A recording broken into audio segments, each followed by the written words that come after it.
Jericho at Kim confirm hiwalay na, ating balikan ang kanilang pagsasama. Ang tunay na estado ng relasyon nila Jericho Rosales at Kim Jones ay naging usap-usapan sa loob ng mga buwan dahil sa patuloy na paglabas ng mga chismis tungkol sa kanilang hiwalayan. At noong Lunes, Enero 29, kinumpirma ni entrepreneur Rico Ocampo, ang godfather ng dalawa, na sila ay hiwalay na. Sa isang panayam sa ABS-CBN News, ibinahagi ni Rico na ang dalawa ay hiwalay na simula pa noong 2019. While the friendship between the two remains, they have decided it is time to lead separate lives, sabi niya. It was a mutual decision, an amicable separation dealt with grace and maturity by both parties. Sa kasalukuyan, hindi pa nagsasalita ng personal sina Jericho at Kim tungkol sa kanilang paghihiwalay. Gayunpaman, bago ang pahayag tungkol sa kanilang hiwalayan, parehong panig ay hindi pa nakumpirma o nilinaw ang kanilang paghihiwalay kahit na sila ay paulit-ulit ng tinanong tungkol sa kanilang estado. Sa pagtatapos ng kanilang 10 taong pagmamahalan, balikan natin ang kanilang relasyon sa mga nagdaang taon. Noong 2011, unang nagkakilala si Jericho at si Kim sa pamamagitan ng isang hapunan na inorganisa ng isang kaibigang common. Sa panahong iyon, sinabi ng aktor na hindi siya gaanong interesado na maging romantiko sa kahit na sino dahil gusto niyang magpahinga muna mula sa pagkakaroon ng mga mataas na profile na relasyon. Tandaan na kabilang sa kanyang mga naging kasintahan sina Christine Hermosa, Cindy Corleto at Heart Evangelista. Ngunit nang ipakita ng isang kaibigang common kay Jericho ang mga larawan ng Filipina-British aspiring model, natagpuan niya itong maganda at agad na pumayag na dumalo sa hapunan. Gayunpaman, ang kanilang unang pagkikita ay hindi gaanong espesyal.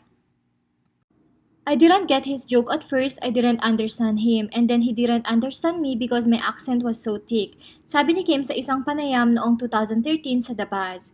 Bago lumipat sa Pilipinas noong 2010, lumaki siya sa Australia, bagamat naakit si Jericho kay Kim, hindi interesado si Kim sa pagde-date. Sa isang vlog ni Bianca Gonzalez noong 2014 sa pamamagitan ng Philippine Star, naalala ng dalawa na tinanggihan ni Kim ang imbitasyon ni Jericho na dumalo sa isang concert at matagal bago sumagot sa kanyang mga mensahe at ito'y meron lamang isang linya.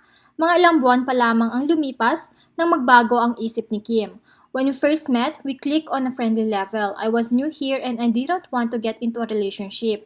But I sort of started to miss his friendship, so I asked him if he wanted to hang out, then he invited me to go surfing, aniya.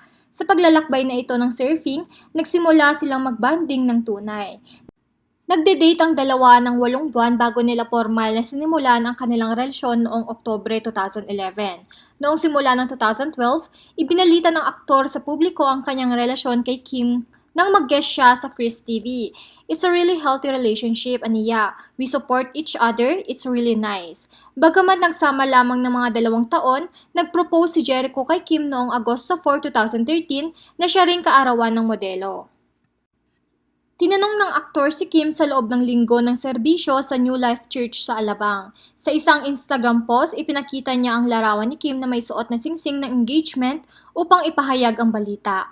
I love you, Miss Jones. You are the love of my life. Thank you for saying yes to me, sulat niya. Si Kim din ay nag-post sa kanyang sariling social media account. Sinabi niya na ginawa ng aktor siya na the happiest lady in the world. Kinasal naman sina Jericho at Kim noong Mayo 1, 2014 sa isang intimate beach wedding sa Boracay.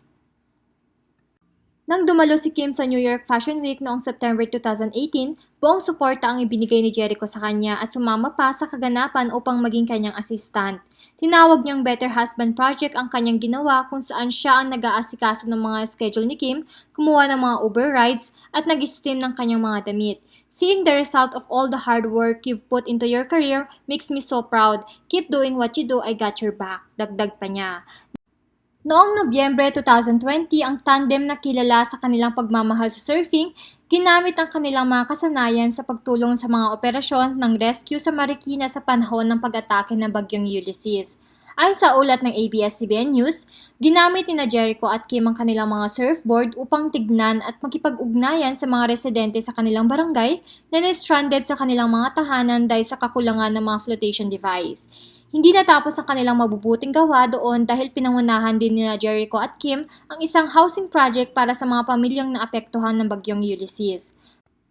Bukod dito, patuloy na pinupuri ang mag-asawa sa kanilang progresibong pananaw sa kasal. Sa isang panayam noong Hunyo 2001 sa PEP, nagbahagi ang aktor kung paano sila patuloy na sumusuporta sa paglago ng isa't isa. We don't want to be trapped by the ideas of marriage, aniya. In our own experience, we do not have parameters. For us, we go against culture, not because we hate it. We go against the normal or what the society says, what the culture says, because there's so much pressure in marriage. Bukod dito, sinabi ni Jericho na palagi silang tinatanong kung kailan sila magkakaanak, ngunit hindi sila nagpapadala sa mga komento na ito. For all you know, we're never going to have a baby, aniya. Bago ito, nagsalita rin si Kim tungkol sa pressure sa kanya na maging isang ina. Nagpahayag din siya ng pasasalamat sa kanyang kasama na sinabi niyang si Jericho. Believe that a woman's worth and the measure of the real woman comes from multitude of qualities. Sa Pebrero 2002, ibinahagi ni Jericho ang isang pasilip sa kanyang buhay sa New York City sa pamamagitan ng kanyang Instagram, isang post na nagpapakita ng tanawin mula sa kanyang apartment sa Big Apple. Habang isa namang post ay pinakita ng aktor na nagdalo siya ng mga acting workshop doon.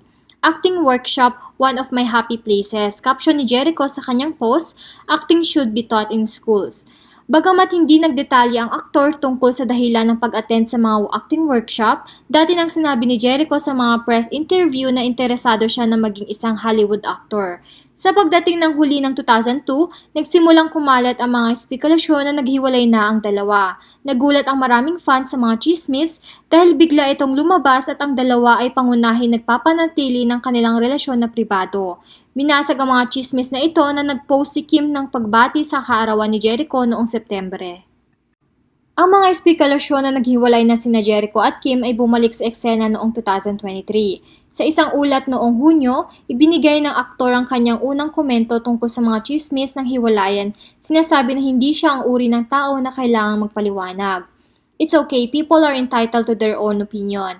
I'm really not that type of person na I really have to explain myself to anyone. As long as I live in peace, in love, and respect, yun ang important sa akin. That's what important to me, aniya.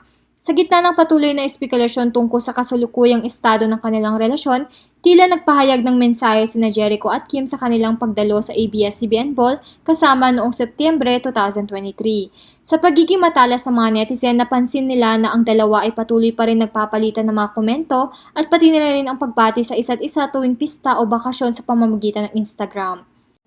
Sa simula ng Enero, muling tinanong ng media si Jericho tungkol sa kanyang reaksyon sa mga chismis tungkol sa kanyang relasyon kay Kim. We are happy, we are good. Kim and I are amazing, we are fantastic, aniya. Mga 2 linggong pagkatapos ibinunyag ni Rico Ocampo ang godfather ni na Jericho at Kim sa kanilang kasal na ang dalawa ay naghiwalay na. The split is not born out of ill feelings. On the contrary, one might say that it is a demonstration of their affection and respect, as Echo and Kim only wish the best for each other, sabi ng pahayag ni Ocampo sa ABS-CBN News. They are incredibly grateful for those who have supported them throughout the years and appreciate the respect of their privacy during this time. Ano ang masasabi nyo sa hiwalayang Jericho Rosales at Kim Jones? Isa ba ito sa patunay na kahit gaano pa kaganda ang relasyon na makikita sa social media at pinagdaanan ng simula ng kanilang relasyon, ay hindi pa rin natin masasabi kung hanggang huli ay sila pa rin? Comment down your thoughts below. Don't forget to like and subscribe for more latest trending news from us, and thank you for watching!